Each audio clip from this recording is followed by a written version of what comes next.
Is not a drug addict, he is not a K.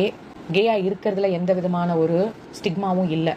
I am not against LGBTQ community. அதை நான் இங்கே பதிவு பண்ணிக்கிறேன். ஒருவேளை அவன் கேயா இருந்தாலும் அது அவனுடைய விஷயம், தனிப்பட்ட விஷயம். பட் நேத்துல இருந்து சோஷியல் மீடியா பக்கம் வந்தாலே ஆக்டர் ஸ்ரீ அவர்களின் பரிதாப நிலைமை அப்படிங்கிற வீடியோஸ் தான் நிறைய வந்துகிட்டே இருக்கு. மாநகரம், மிருகப்பற்று, வில் அம்பு போன்ற சூப்பரான படங்கள்ல நடிச்சவர் தான் ஆக்டர் ஸ்ரீ. இப்போ ரீசெண்ட் டேஸா பாத்தீங்கன்னா ஆக்டர் ஸ்ரீ அவர்கள் அவரோட இன்ஸ்டாகிராம் பக்கத்துல சில வீடியோஸ் போஸ்ட் பண்ணிட்டு வராரு. அந்த வீடியோஸ் எல்லாம் பார்க்கும் பொழுது அவரோட மென்டல் ஹெல்த் சரியில்லை அப்படின்ற மாதிரி தான் தோணுது.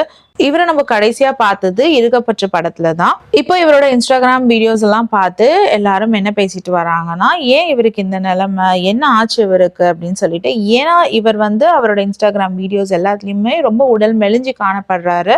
முடியெல்லாம் வளர்த்துட்டு தன்னை தனிமைப்படுத்திட்டு வாழ்ந்துட்டு இருக்காருன்றது மட்டும் தெரியுது. ஏன்னா இவரோட இன்ஸ்டாகிராம் பக்கத்துல பழைய வீடியோஸ் எல்லாம் பாத்தீங்கன்னா இவரோட பட